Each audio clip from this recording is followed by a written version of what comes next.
It's overwhelming. When you think about the whole world, think about the mass of humanity that is alive on this globe right now.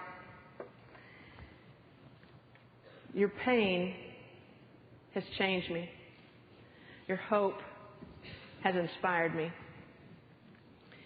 When we look at the world right now, one of the reasons I get overwhelmed is just the number of people in the world. Not just the number of people hurting, but just the mass humanity. There's 6.7 billion people alive in the world right now, almost 6.8. I have trouble getting my mind around when I drive by like the Atlanta Motor Speedway and you think of 250,000 people in one spot. That's huge. So to think of a billion people, how many is a billion? And one time I heard Avery Willis, who used to be a vice president at the International Mission Board, speak, and I'll never forget how he described a million to me, and it kind of really, it had an impact on me to realize how many that is. He said, Cheryl, if we were to line up a billion people, just 1 billion people, single file, and we started baptizing one person every 60 seconds, beginning the moment Jesus was raised from the dead, we would not yet be at a billion. For 2,000 years, if we baptized one person every 60 seconds, we'd not yet be at a billion. And yet there's almost 7 billion people alive in the world right now. And almost 2 billion of those have little or no access to the gospel. It's overwhelming. And, you know, when I was thinking through this today and what I wanted to share, I think the first time I truly felt inconsolable, overwhelming helplessness happened to me last year. We took our very first medical project to Malava, Kenya. And the very first place that we went to was a school, and it was out in a very rural area. I had not been to this part of Kenya before, and so it was all very new to me. And so we'd gone out to this rural area. We were quite a ways out from any town or anything, and we began to have a medical clinic. And the children there were pressing in. The adults were pressing in. It was my very first medical clinic that I'd ever been a part of. You know, the doctors and the nurses, we'd gone into kind of it was actually a room at the school that was actually used as a church as well. And we went inside, and we set everything up, and we started having the medical clinic, and everybody's pressing in from the outside. And as we go through the day, I begin to realize we're going to run out of medicine. And these lines are outside, and these people are pressing in. And finally, it got toward the end of the day, and sure enough, we ran out of the antibiotics for the children and cough syrup. And I got the team. I said, guys, it's going to get ugly, possibly, so we need to get you to the vans, and I'll come back in, and we'll get the nurses and all the Kenyans that were with us to explain to them we're very sorry. So I got the team on the van, and I got the Kenyans to explain to them how sorry we were, but we had run out of medicine, and we explained to them where the other clinics were going to be held later in that week, and obviously it was a great distance to the other places, so most likely they wouldn't be able to come.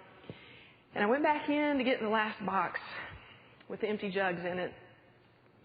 And as I turned around, the windows that had bars on them, there were these mothers holding their babies, and they had their empty bottles for antibiotics, and they were shoving their arms through the windows and begging me, ma'am, please, for my baby. Okay, you know, when I do basketball clinics and the basketball court is full, we just say, come back in 30 minutes and you can play.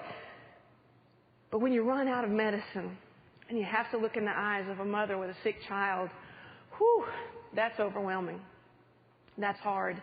And I sat next to the window in the van on the ride back into the apartment where we were staying, and, you know, it was very dusty. I wasn't crying, but it was very dusty. And I cried all the way back to the apartment, and I thought, God, I'm so sorry we didn't buy 2 gallons of antibiotics. Please don't ever let that happen to me again. And as I thought about how overwhelming that was, not long ago I was reading the Crazy Love book by Francis Chan. I think a lot of people in our church have been going through that. Our staff has gone through it, and our youth have been going through it.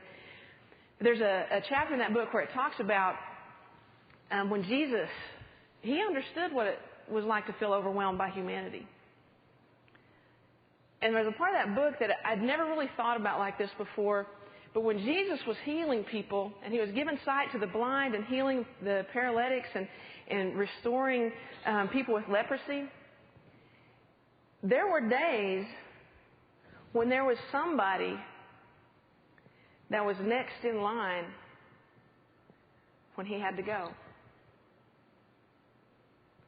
Somebody that was blind or crippled or had a sick child was next in line when Jesus said, I'm sorry, I have to go. He knows what that feels like. He knows how painful that is to realize his time there was finished and he had to go. As I began to think about this overwhelming feeling and thinking, Jesus knows what that felt like. So what did he teach us about helping people? What did he teach us about what it means to be a neighbor? And I went to Luke chapter 10, and it's talking about there's a lawyer that stood up and asked Jesus in verse 25, and it said, what must I do to inherit eternal life? And Jesus just asked him, well, what's written? And the lawyer quickly answered, love the Lord your God with all your heart, with all your strength, with all your mind, and love your neighbor as yourself. And I got to thinking about Wildwood. We do a good job of loving God here. Every Sunday we've got pastors that stand behind this pulpit, or wherever the pulpit is, that stand here and bring a message. Every Sunday we have good, solid biblical teaching. In our fusion groups, we have good and solid leadership.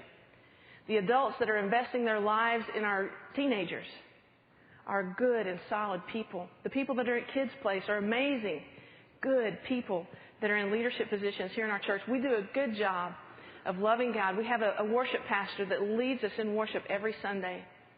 We have the opportunity to fellowship and to worship together. But what about our neighbor? What about our neighbor? And the lawyer quickly says, well, who's my neighbor, Jesus? He's wanting to trip Jesus up. And Jesus went into the story of the Good Samaritan. And he tells how there's a man that was robbed and tossed into a ditch and basically left for dead. And 3 people walked by this man, a priest, a Levite, and a Samaritan. The priest and the Levite walked on by, but the Samaritan noticed the man and he said, you know what? I'll help him. I am not okay just to walk by and see this man in the ditch and not do anything. So he took the man and he put him on his donkey and he took him to the inn and he paid the bill and got the man taken care of. And he did what he needed to do to make sure that this man was okay. And the thing that dawned on me when I read these scriptures, the whole world didn't know about this man. There were 3 people, well, whoever put him in the ditch, and 3 people that knew this man was in the ditch. Not the whole world. Not everybody. There weren't TV commercials about this man being in the ditch. Somebody help him. But God put 3 people on the path that went right beside that man. 2 people chose to ignore it. 1 person chose to own it. And he did something about it. And what does that look like to own it? To make a difference? And I got to be honest. There's a lot of you in this church that look like it. I think Tommy and Sandy McDearman look like it when they said, you know what, I'm not okay that there are over 300 kids in Cherokee County that are waiting to be adopted. And they did something about it. It looks like the Crutchleys to me, Ricky and Susie Crutchley. It looks like people that have said, you know what, I'm not okay with things that are right here in our county and I'm going to do something about it. And I think about Kim Avery who said, you know what, I'm not okay that there are hungry people here in Cobb County and I'm going to do something about it. And we gathered up over $1,000 and 200 pounds of food so that next week people will have Thanksgiving dinner. And I think about people like Andy Milan. I mean, Andy, come on. He's just a knuckleheaded guitar playing kid, right?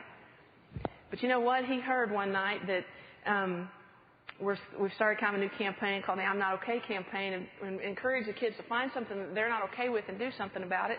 And unbeknownst to any of us, Andy put together, he's got a group of 4 or 5 bands that are going to play next week, and the price of admission is a can of baby food that he is going to gather up and take to the food bank because he's not okay that there are small children in our county that don't have enough to eat. That's what it means to own it, to do something about it, to say, you know what, I'm going to do whatever it takes with whatever means I have and leverage my sphere of influence because I wasn't really thinking about the hungry people here in our county because my path is overseas, the path that I travel down, but Kim's path is here, and that impacted and affected her. And I don't know where your path is.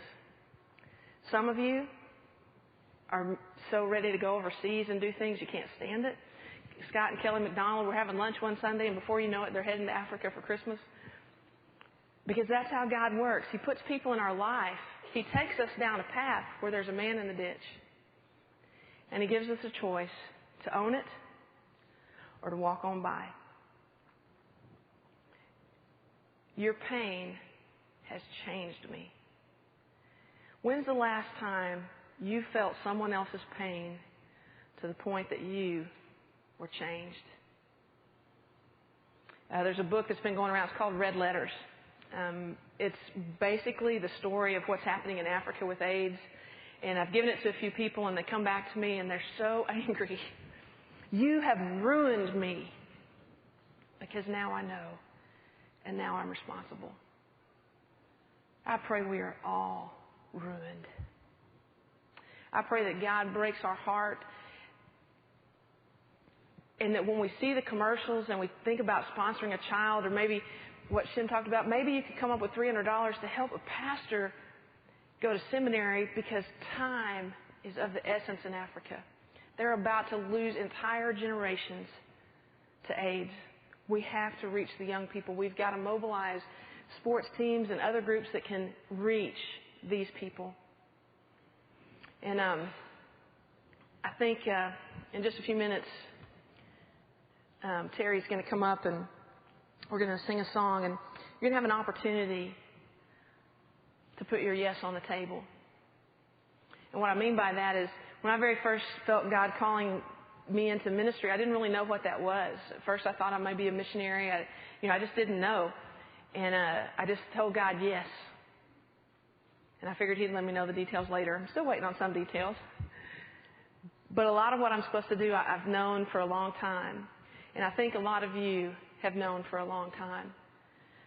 I want the pain of the world to change you. I want us to begin to own things. I know curiosity's been killing y'all about these numbers. 750.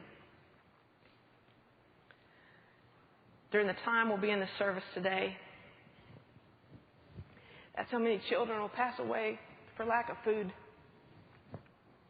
Not cancer, not disease, not a tumor, food. Every hour and 15 minutes, 750 children under the age of 18 somewhere in this world perish for lack of food. Every 6 seconds, a child dies for lack of food. 1,962. That's how many people in the last hour and 15 minutes that passed away into eternity without even an opportunity to hear the gospel.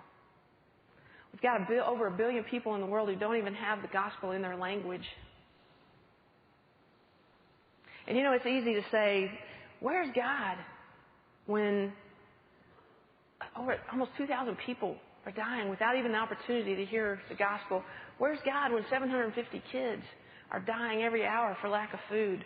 Where's God when there's 143 million orphans in the world? If you put those together and combine them statistically, they would be the 9th largest country in the world, just behind Russia. There are almost as many orphans in the world as there are people in the entire country of Russia. Where is God in all of this? I think today, the more important question, where are we?